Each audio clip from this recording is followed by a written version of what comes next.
Welcome to hour 2 of the Thom Hartmann Program. On the line with us is our buddy Phil Ittner, the veteran war correspondent based out of Kyiv, Ukraine, and host of the On the Edge podcast, available wherever fine podcasts are found, also over on YouTube. And Ittner Philip is his Twitter handle. Phil, welcome back to the program. I understand that, at least I heard on the BBC podcast last night, the news podcast, that Ukraine has actually struck inside Russia, and Russia is freaking out about it. Can you fill me in? Yeah, this is a really interesting development and quite controversial for a number of different reasons, Tom, and it's good to see you again. What the Ukrainians have done is they have launched an attack across the border into Russia, using about 1,000 troops initially and a couple dozen tanks and armored personnel carriers, and they're pushing towards a town called Kursk. They've infiltrated about 6 miles, 10 kilometers into Russian territory, and there's a lot of discussion as to what the objective is, what they're trying to achieve. Some saying that it's a way to divert Russian troops from another front line around the Ukrainian city of Kharkiv. These two areas are relatively close to one another, so it could be a way to divert Russian troops back into Russia itself. It could be a way for Ukraine to impress upon Russia that they are involved in a war and that there are consequences, that, if Ukrainian towns are going to be attacked, then Russian towns are also susceptible to attack. It could be to bolster Ukrainian morale because things are so static on most of the lines. Even some, withdrawals are being made by Ukrainian forces in other areas. And finally, there's some discussion that it might be a way for Ukraine to take territory that it then would swap for territory that Russia holds inside Ukraine's 1991 borders. So it might be an effort to gain a bargaining chip if there are real peace negotiations that might be coming up. Wow, that's quite a collection of possibilities. Yeah. Are they going to be able to hold it? I would think that Russia would freak out and just flood the area with soldiers, but are they really stretched that thin? Well, that's what we can anticipate Russia doing, certainly something. I mean, and you're right, the Russians are freaking out. They're furious about it. They're particularly angry about civilian losses, which the response from Ukraine is, well, you're killing Ukrainian civilians on a daily basis. Nobody likes, what's euphemistically called collateral damage, but, Russia's been doing it to Ukraine for quite some time. But you're right, Moscow's furious about it. Can they hold it? I don't think so. I think ultimately they'll be pushed back. But the other interesting point about it, not a investigation or kind of theorizing what might all of this be about, but there's certainly something tangible about it, and that is previously when Ukraine has kind of sponsored or facilitated attacks into the Russian Federation across the border, they've used Russians. So anti-Putin Russian units that exist here in Ukraine were used previously. This is the first time we have Ukrainian troops, proper Ukrainian regular army units going into Russia. So this is slightly different. This isn't Russians attacking Russians. This is Ukrainians going into Russia and attacking Russia. So that's a different flavor altogether there, which might be contributing to Moscow's, hysteria, apoplexy. Yeah, exactly. Yeah. This is the second week that F-16s have been in the air over Ukraine. How's that going? Very subdued. And it's weird. It's strange. There's a lot of discussion here about that, about, well, they're here. What are we going to use them for? There's a lot of talk that they have been used in defensive operations to knock, say, drones or, ballistic missiles or something that's being fired into Ukraine, but only in a air defense capacity. We're not seeing them being used in any kind of offensive capability that we're aware of yet. And that has a lot of people scratching their heads. I had a contact speak to me about 2 months ago now, almost, and he laid out a very reliable guy with connections to former military, still connections within Ukraine's military, and he laid out a very different scenario for what the intentions were. Something changed in the interim, and so we don't know yet, frankly, what the F-16 is going to be done or going to be used to do in any kind of offensive capability.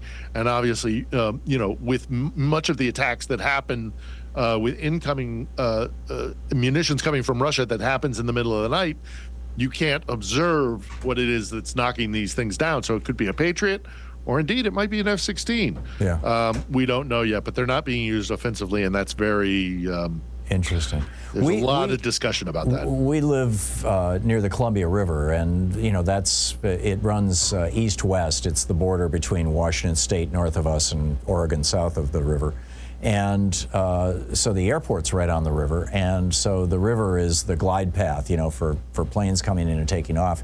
And they're flying F-16s or F-35s or F-somethings, with 140 decibels of noise. I mean, it's really disruptive. But they fly them, constantly out of here, and that's just I believe it's the National Guard practicing.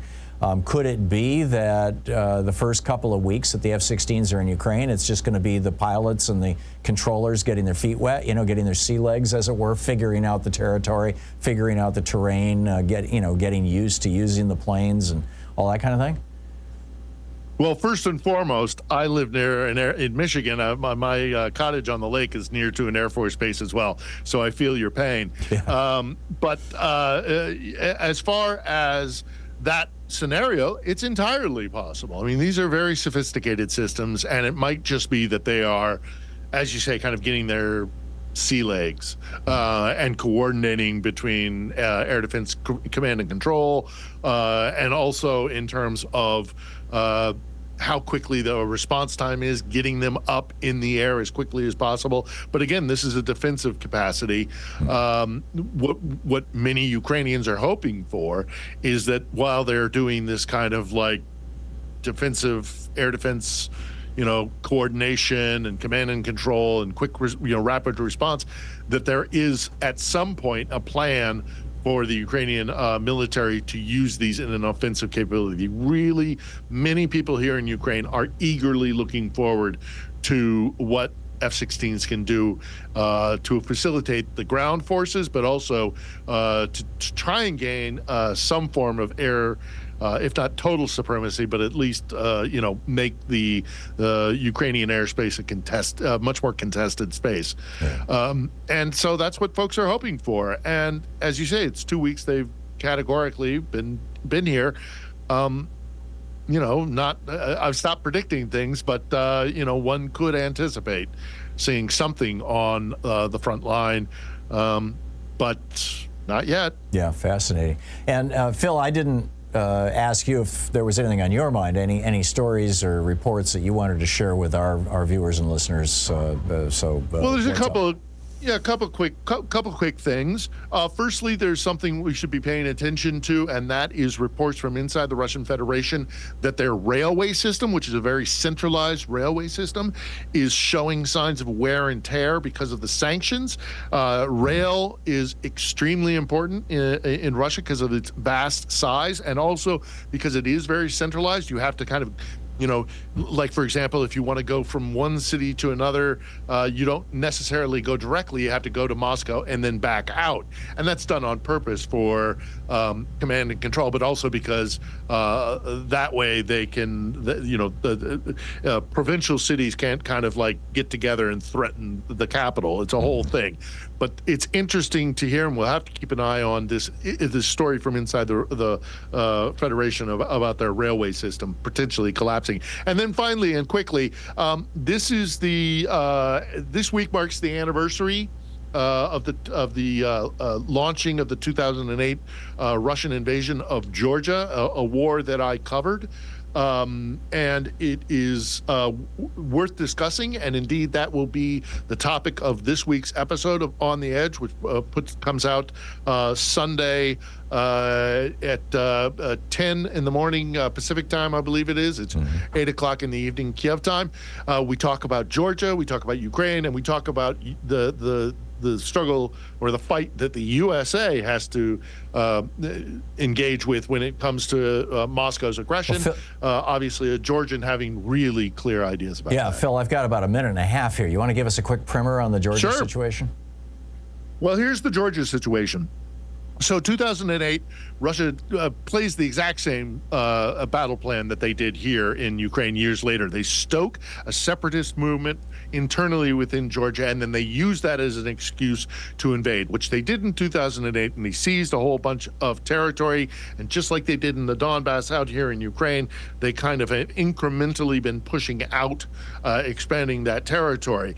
Subsequently, what also happened is the Reform Party that came to power in what's called the Rose Revolution, one of these color revolutions, which brought in a guy by the name of Mikhail Saakashvili, who was educated in Georgetown, very Western leading, wanted to bring Georgia, which is traditionally actually a Western country, although it's on the eastern shores of the Black Sea. He wanted to bring Georgia more in line with the European Union and the West. A familiar story. Moscow doesn't like it. They do this war, and then eventually they oust Saakashvili. They replace him with a ethnically Georgian individual, this oligarch, massively rich oligarch who had made his riches in Russia, returns to Georgia and is propped up as a puppet of the Kremlin in the Georgian Republic. He is the head of a party called Georgian Dream. They are in power. They start to bring about what is called a foreign agents law, which would force anybody who had connections with the West to reveal them, kind of like FARA, but not really, far more stringent, far more aggressive.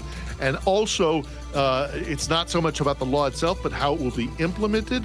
Georgian resistance and the democratic movement knows that if that comes in, it'll be used to target them for political reasons. So they take to the streets in massive numbers. They resist it. It is kind of tampered down, but there's an election coming up, and that'll be the answer. Wow. Okay. Thank you, Phil. That was brilliant. Watch Sunday. Yeah. We'll explain it on Sunday. We'll check it out on the Edge. Thank you, Phil.